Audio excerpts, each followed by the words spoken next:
back when I was just a little bitty boy, living in a box under the stairs in the corner of the basement of the house half a block down the street from Jerry's Bait Shop. You know the place. Well, anyway, back then life was going swell and everything was just peachy! Except, of course, for the undeniable fact that every single morning, my mother would make me a big old bowl of sauerkraut for breakfast. Big bowl of sauerkraut! Every single morning! It was driving me crazy! I said to my mom, I said, "Hey, Mom, what's up with all the sauerkraut?" And my dear sweet mother, she just looked at me like a cow looks at an oncoming train. And she leaned right down next to me.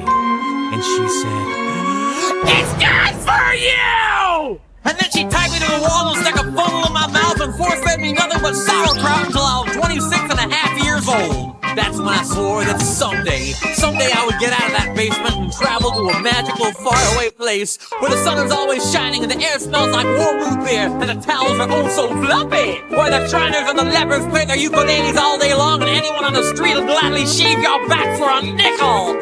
Waka waka doo-doo, yeah! Well, let me tell you people, it wasn't long at all before my dream came true, because the very next day a local radio station had this contest to see who could correctly guess the number of molecules in Leonard Nimoy's butt. I was off by 3, but I still won the grand prize. That's right, a first-class one-way ticket to Albuquerque. Albuquerque. Oh, yeah. You know, I'd never been on a real airplane before, and I gotta tell you, it was really great.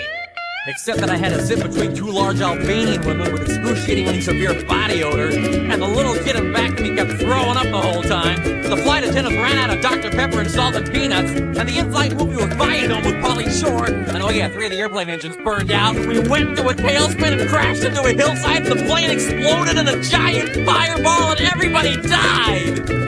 Except for me. You know why?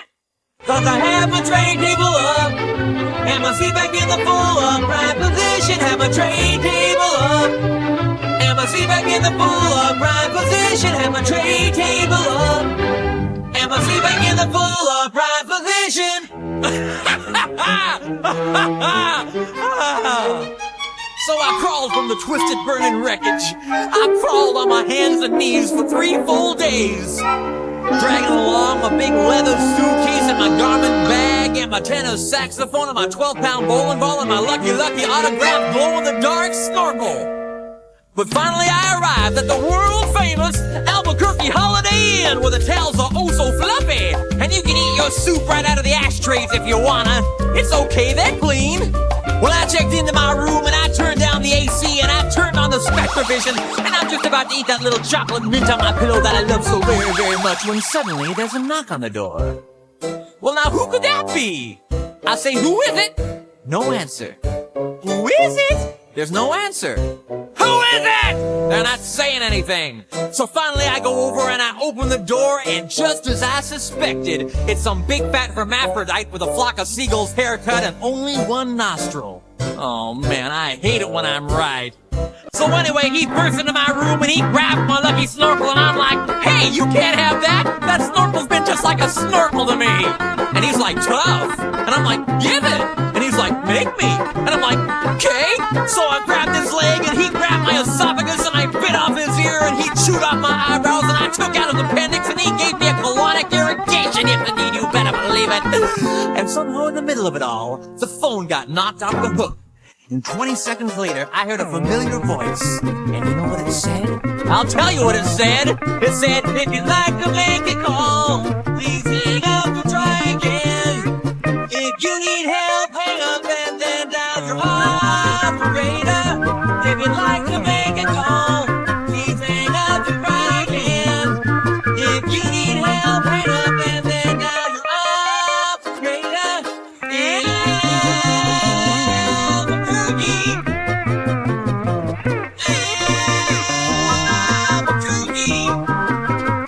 Well, to cut a long story short, he got away with my snorkel. But I made a solemn vow right then and there that I would not rest. I would not sleep for an instant until the 1-nostril man was brought to justice. But first I decided to buy some donuts. So I got in my car and I drove over to the donut shop and I walked on up to the guy behind the counter and he says, "Yeah, what do you want?" I said, "You got any glazed donuts?" He said, "No, we're out of glazed donuts." I said, "Well, you got any jelly donuts?" He said, "No, we're out of jelly donuts." I said, "You got any Bavarian cream-filled donuts?" He said, "No, we're out of Bavarian cream-filled donuts." I said, "You got any cinnamon rolls?" He said, "No, we're out of cinnamon rolls." I said, "You got any apple fritters?" He said, "No, we're out of apple fritters." I said, "You got any bear claws?" He said, "Wait a minute, I'll go check."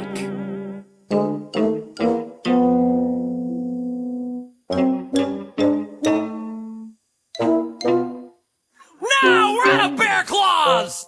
I said, "Well, in that case, what do you have?" He says, "All I got right now is this box of 12 starving crazed weasels." I said, "Okay, I'll take that." So he hands me the box and I open up the lid and the weasels jump out and they immediately latch onto my face and start biting me all over.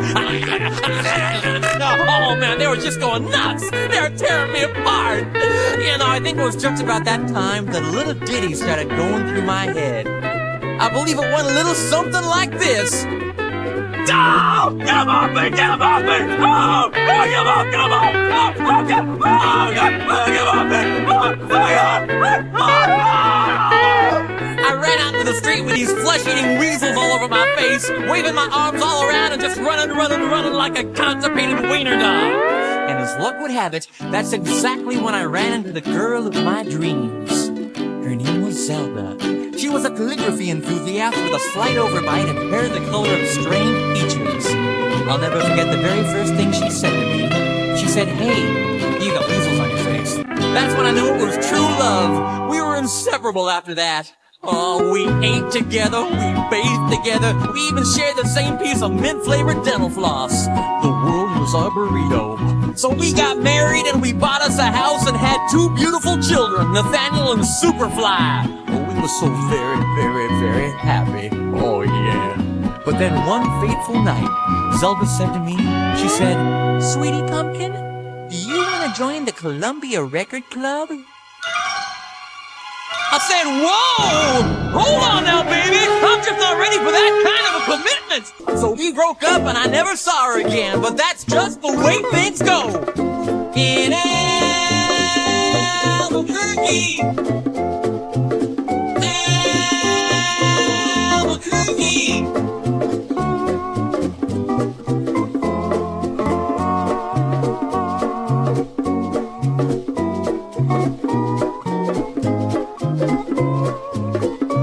Things really started looking up for me because about a week later, I finally achieved my lifelong dream. That's right, I got me a part-time job at the Sizzler.